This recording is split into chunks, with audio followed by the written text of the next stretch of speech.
Hello guys and welcome to today's Los Blancos podcast. Today we will be discussing the Endrick transfer, the transfer fee, the player, the relationship, the Benzemas, everything. So join us after this short interval.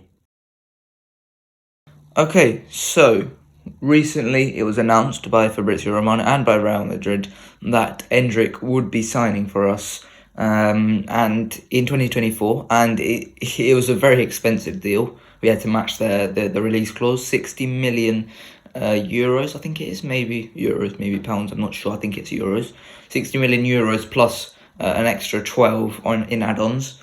I think that's a huge amount of money, but I think it was necessary for us to pay that amount because PSG and Chelsea were circling around, and Barcelona, to be fair, were circling around, and ultimately Endrick is a player where you can see exponential value in the price, and you're gonna have to pay that amount now in order to avoid paying, let's say, 200 million for 3 or 4 years down the line. So ultimately, I think it had to be done. You know, people will say that if it's not good for football, 60 million.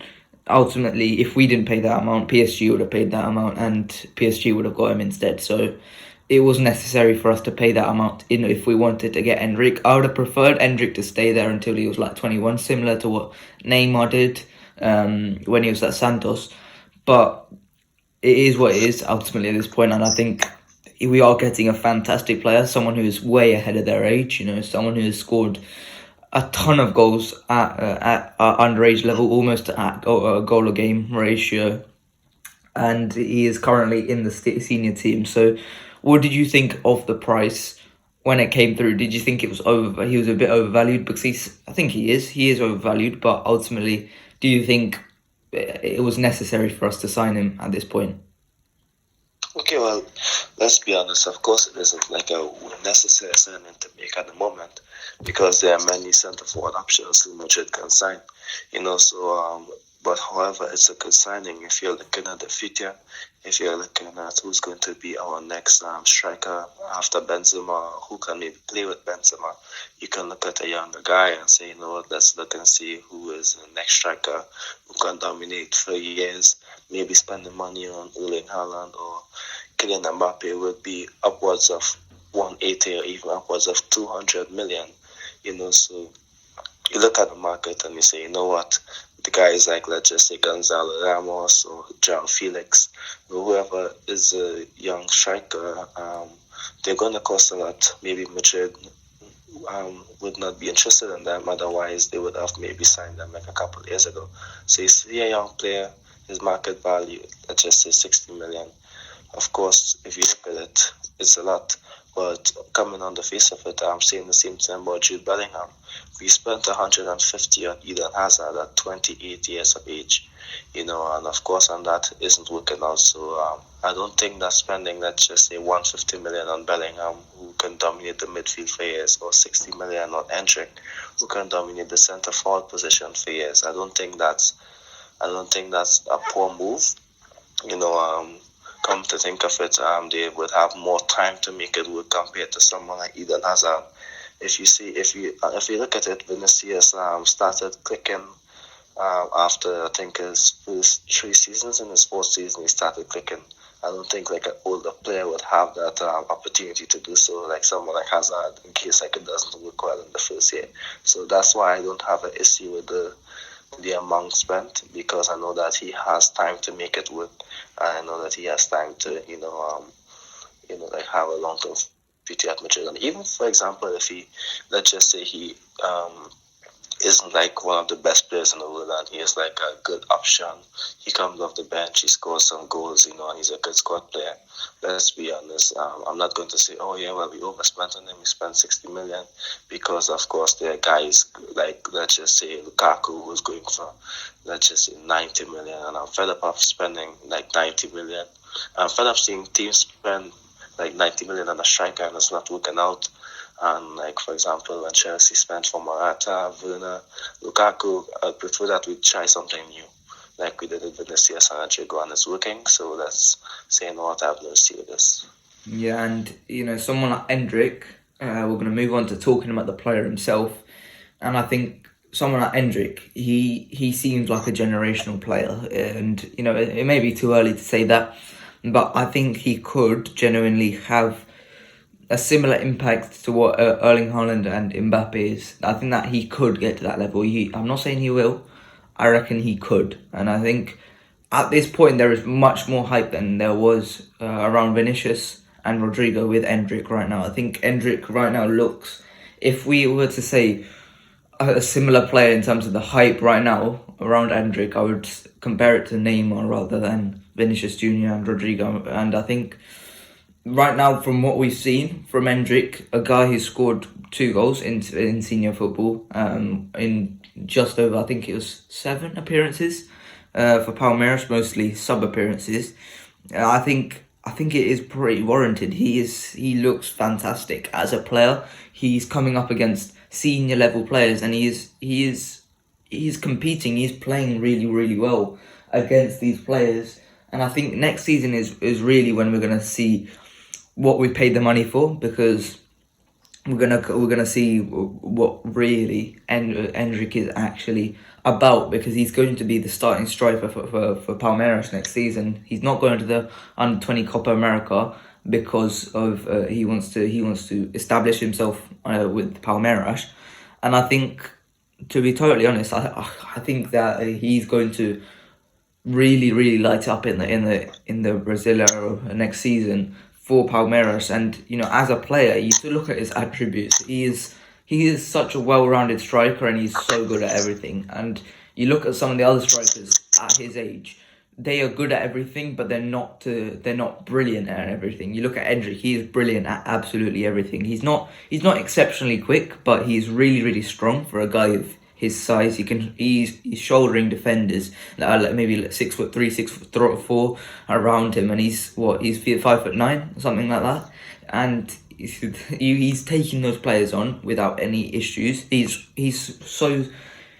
so quick off the mark. He's not really, really quick over 100 meters, but he's really quick off the mark. He's really good at just accelerating really quickly. And in terms of his dribbling, his finishing ability is all top. His technique is fantastic. His composure in front of goal is fantastic. Endrick is really, really good at everything. His anticipation, his off the ball movements, all great, and it all looks for a striker who is going to become a top player. And you can compare him to someone like Romario at that age. I think Romario for me is the best comparison to Endrick. He is that type of play. He's maybe not the out and out striker that some Madristas want, someone like Haaland, but ultimately I think he will fit. He will complement the current players that we have. So what are your thoughts on Endrick as a player? Yeah, you basically mentioned a lot about him, but let me just start off by saying this. Imagine you're 16 and you're under 6 foot, and you're basically overpowering defenders who are like 6'2". You're quicker than them. You can put a shoulder on them, and you can keep the ball. That's actually quite impressive, because if you look at many of the young players, even like Vinicius, Neymar, Rodrigo, all these young guys, the strength wasn't like their main asset. It was their skills, their movement, how good they were on the ball. And of course he has that, but of course he has the strength to grow it. And for a player who isn't like that tall, you can see that if you look at his structure, he has a lot of, let's just say, center of gravity goes for him. So he has a lot of strength as well. So if you compare that to many of the young footballers, even 23 years of age, most of them, they're not that strong as him. And to be 16 and dominate players who are like double your age, or maybe 10 years your senior, that's actually quite, something that should be commended. And of course, it's not just the strength. There are players who are strong, and let's just say they don't have a good first touch, they can't turn, or like maybe score a goal at a one-touch finish. He has that, of course, he doesn't always get involved in build-up play, but however, when he does, it's quite good because of his skill on the ball, and of course he can he also has good movement to finish chances as well, which is important for a striker. I would like to see as well, if you're thinking of Endrick and you're thinking, oh yeah, it's Endrick when you see us in Trigo, the only issue that maybe I would have with that is I won't say it's the age, because of course with Vinicius and Trigo, they would be a bit more mature by then. And of course, Endrick would be 2 years older. He's also a mature player for his age. I would just say it's maybe at the height, I think, because of course sometimes Madrid would be like whipping in a lot of curses when things get tough. Of course, that could change under like new management. However, I'm not too sure. Let's just say maybe we won't have like the advantage in the air, in my opinion. So maybe we might just need like maybe another forward who's good in the air. I know that it isn't like important. However, that's how sometimes you can score goals to like win games, etc. So that's how we won a lot of matches when we had Benzema, Bale, and Cristiano. They're all good in the air, despite how good they were on their feet. So that's maybe my only concern at this time. Yeah, I would agree. I think if we want to play well with those direct front, we need to have alternatives. And you look at someone like at Barcelona, previously they had Luke de Jong, and as much as we can make fun of Luke de Jong as a footballer with his feet in the area, he was really, really good. And that option won Barcelona a lot of games, won Barcelona a lot of points. I think we need to get those type of players in as a backup striker. I don't, someone like Mariano, as much as for a lower Spanish side, I think he could be a good player. For Real Madrid, I don't think he's a useful alternative, to be totally honest. I don't think he doesn't offer anything. He doesn't specialize in anything, and that is what I think we need to look at if we are going to bring in Endrick, Rodrigo, and Vinicius Junior. I think that front three, it has potential to become a really, really scary front three. As for Brazil and for Real Madrid, that is a scary front three. On the ball, they are also so good. And you talked about Endrick's strength. You can compare it to Gabi Jesus. I think Jesus' the way he's competed with defenders this season, that are much, much taller than him, much, much bigger than him, and yet he still shoulders them. He still draws so many fouls. It's frustrating for defenders to see a smaller guy go ahead and just bully them. Basically, they will kick out. They will get angry. They will get frustrated, and they will kick out, and they'll commit fouls. And that is what these guys at the front three can do, and that will be. I'm really excited to see that when it happens. But obviously there is some downsides. Now we look at Benzema this season, and he's been really injury prone this season so far, and I think this is the beginning of the end for Benzema. I don't want to see it, but I think it is at this point. The injuries, maybe not as a player, but I think the injuries are taking away at him, and I think that's what happens to a player. Either they get too many injuries where they're forced to retire, or their actual attributes slow down to the point where they have to retire, or both. But I don't think that's happening to Benzema at this current moment in time. And I think the injury one with Benzema right now is what we're witnessing. So when you look at Benzema right now, we don't have a striking alternative that is on the level of Benzema. We can obviously put Rodrigo up top, but we're talking about Endrick coming in 2 years later, and will he be ready 2 years later? I'm not so sure. I think it could be up to 4 years later where Endrick is ready, and the maximum I reckon you could squeeze out of Benzema at this point is the rest of this season, and then maybe one more. So you've then got a period between 2 and 4 years in between the Benzema era and the Endrick era, where you look at there is really no striker at their peak, where at a very effective level, in my opinion, and that could be a really bad problem for Real Madrid in the future, because we need a striker, we need a solid striker. So I don't know what the alternative is, because we don't really want to go back to signing players in their prime, but we don't want to buy a guy who's too old. We don't want to buy a guy who's too young. So I think it's a really big pickle we're in there, because I'm not so sure what we can do at that point. I think I think our best shout is probably to sign a guy who's maybe like 25, 26 who we can sell on, but they have to be at Real Madrid level, and that is, that's very, very difficult. So I'd like to hear your thoughts. Do you think what do you think the solution is to that problem that we're looking at, maybe in between the Benzema and the Endrick eras? Yeah, well, I understand that it could be a bit concerning. I think Benzema can maybe continue playing, of course, maybe as Madrid's backup striker, even as he gets older, because he might maybe still have something to offer off the bench. It's not like his powers is going to immediately fade away.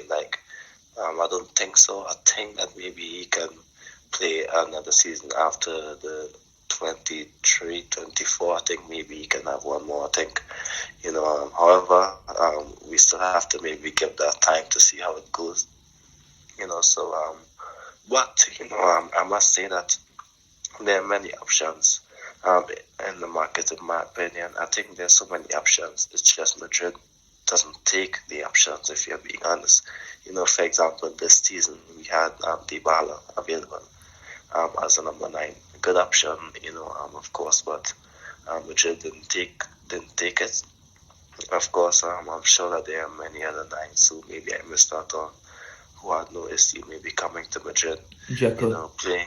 Yeah, Checo as well. But even younger guys, I'm sure if you look at it, Nkunku, of course, he is way better than of course, a backup player, but he's an option. Of course, he's a good player. He's not just a centre forward. He can play on the wing as well. There are so many options. So Madrid just quite selective when it comes to players in the market. So there will be options. Of course, Rodrigo can play there. It's not ideal, but he can still play there. I'm not going to say Iker Bravo because we don't know what's going to happen in 2 years, how good he's going to be. So I can't say that option. But there are so many players, let's be honest, who can fill in. So I'm not panicking about that. I will be panicking if Benzema isn't doing well, let's just say next season, or if he's injured a lot.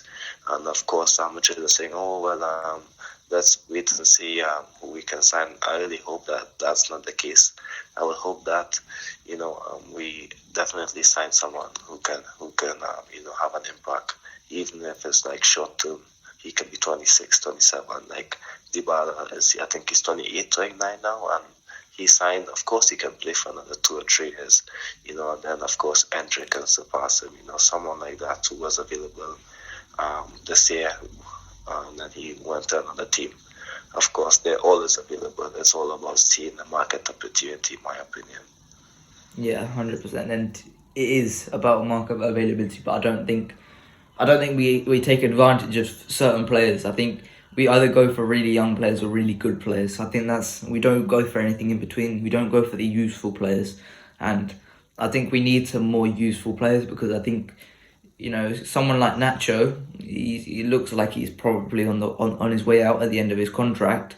Someone like Lucas Vazquez, what do we do to replace him? As much as, he isn't exactly world class, he's still a very, very useful player to have around the squad. So I would like to see what we would do. Maybe we call up a youth team product, but I'm not sure they're going to have the same usefulness as Nacho and Lucas Vazquez. So, these players we're gonna have to buy some useful players eventually. So I'm not sure where it's going to come from, but at this current moment, it doesn't look like Florentino Perez is interested in those type of players. So we'll see what happens. But I think the squad building has been good. What do you think on the relationship between us and these Brazilian clubs? Because we've bought from Flamengo for Vinicius Junior. We bought and René Jesus. We bought from Santos with Rodrigo, and we've now bought from Palmeiras for Endrick. These Brazilian clubs, particularly Flamengo and Palmeiras, they've invested a lot in their youth facilities, and they're going to produce a lot more in the coming years. Do you think it's important that we've established relationships with these clubs, so that in the future, when these younger players from Brazil come up, they're slightly more inclined to join Real Madrid? Do you think it's important for us to establish that relationship with these Brazilian clubs that are doing so well for themselves in terms of producing players? Yeah, and of course, just let me quickly say first that the younger guys would be inspired to join Madrid, of course, due to the fact Vinicius and Endrick are doing well. Of course, if, for example, they came in, they were not playing, let's just say Madrid sign. The signing of Hazard worked out, and Hazard is playing well, and Asensio is playing well, and Vini and Rodrigo isn't playing. Then, of course, these young guys wouldn't want to come to Madrid if they're not seeing a pathway. So, so that's one. If Endrick does well, that's going to open the doors for many other players. And in relation to the clubs that we're dealing with, Santos and of course Flamengo, and of course now Palmeiras, I think it's important. I think relationships is important in business in the modern world. Just whatever field you're in. Let's just say you're selling. Let's just say, for example, selling mangoes or apples. And for example, you have a supplier and you have a good relationship, going to get the best deals, you're going to get the best offers. Of course, I think it's similar in a lot of the industries in the world.